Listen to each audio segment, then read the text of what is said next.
Hey everybody, welcome back to my channel. It's Alexis Verday, Verday Love. And I had a thought as I'm walking on this beautiful trail. I just thought about how I find it really important. I think it's really important. I know it is. I've experienced it. It's really important to know multiple languages.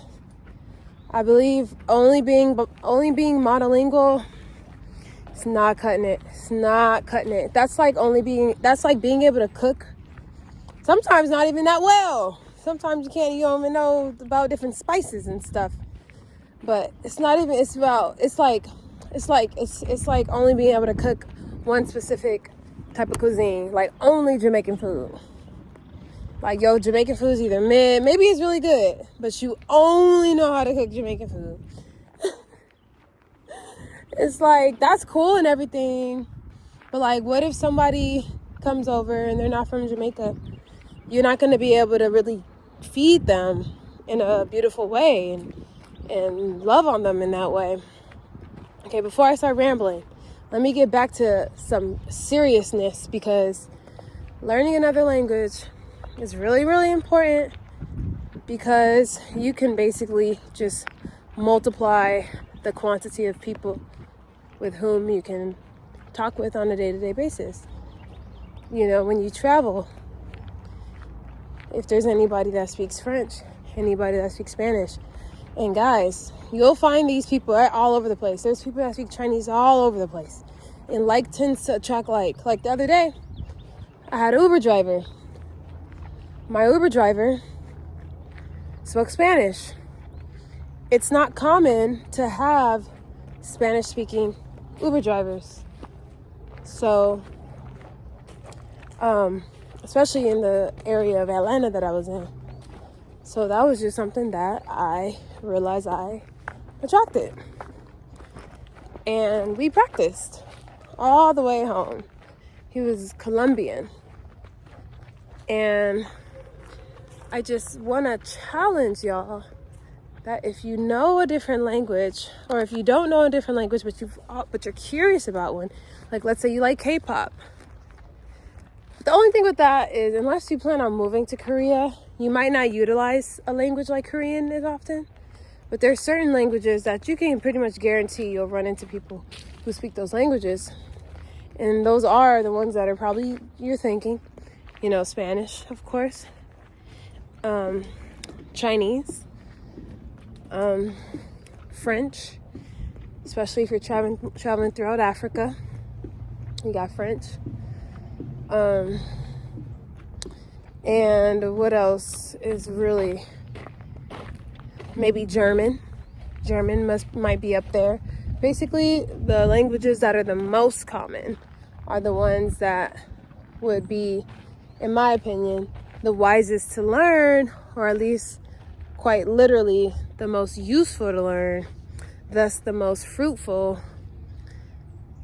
in terms, like if your goal is to be able to communicate with a lot of different people and expand yourself culturally like that. Because if you travel to these places, you'll also just be able to interact with the culture better, because you have more contextual understanding. Like you can read the stores, the names of the stores. Like you can read that says laundromat. You can see that's a ferreteria. That's a place where they fix cars. You can have more when you go to restaurants. You can order food based off of your prior knowledge of what it is. It just enhances everything. Right? It just enables you. It empowers you in so many different ways, knowing different languages. I would encourage it so much, because when shit hits the fan, you want to be able to get help from whoever. You want to be able to give help to whoever. You can help people easier if you know their language. You can ask them, where is it hurt? Where are you from? Where are you going? How can I help? You know what I mean? They might be having chest pain, and while they can communicate chest pain, you don't know if they're talking about their heart. You don't know if they're saying their whatever. I mean, most likely it's chest pain. That's the thing. A lot of things are universal which is why you don't want to feel like, okay, well, I don't know, I'm not fluent enough, so I don't feel ready to go to the country. You can still go and still rely on hand gestures, because the thing is, a lot of people, they'll light up as soon as they know that you are attempting to speak their language and you know a little bit of the basics of their language. People love that stuff. And on top of that, it's just really cool because you're going to be able to see a side of people that would have never been unlocked to you. You know, for example, take you for example. Let's say you're engaging with somebody. We all know that we all have different personalities. We have different layers, different versions and levels of ourselves that we allow out. You know, sometimes it's just based on our mood. Sometimes it's just based on who it is around us and how comfortable we feel, right? And to what degree of authenticity are we going to let out? You know, always be authentic, but sometimes you just say less. Sometimes you just hold back a little bit. You're not as engaged, right? You will start to see how engaged people will become with you when you speak their language. Like they light up. They become like, it's like a layer dropped. A wall completely dropped, right? A wall completely dropped. You're in. You're in for real, because that's how I'll travel and I'll get discounts on stuff, or people will just help me out because I can clearly communicate what I need. I can banter with them, joke with them, compliment them, ask them questions, show interest in them. You know, I can support them. And folks won't give you so much of the gringo tax, because there's a thing called gringo tax, which is if they know that you're not a local, they know specifically if they know that you're from the United States. You know, it came from green go home, because the soldiers came out in green, you know, army suits and stuff. And so the name derived from green go home, and that's where the gringo came from. And I'm technically a gringo, you know, but the only difference is I'm a green guy. Green guy is what you would call a female gringo. I'm a green guy because, I'm less of a green guy because I speak Spanish. So it's like I get a point taken away for being a green guy, but then I get some added points for being able to communicate with them.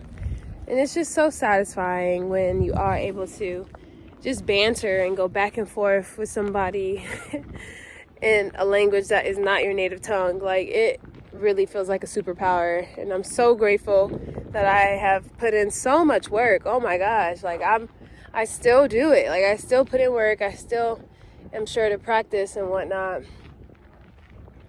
And,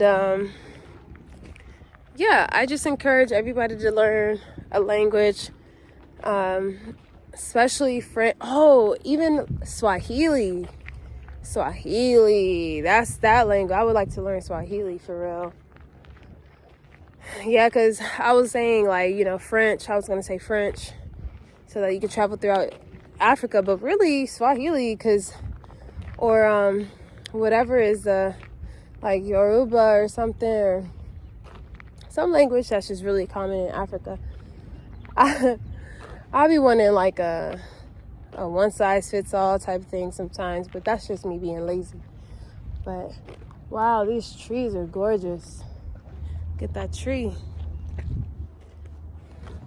Anyway, guys, I'm gonna go now, but I hope this has encouraged you. Please excuse the awkward angle. But I hope you still heard some gems that I was able to drop for you guys. All right, peace and love.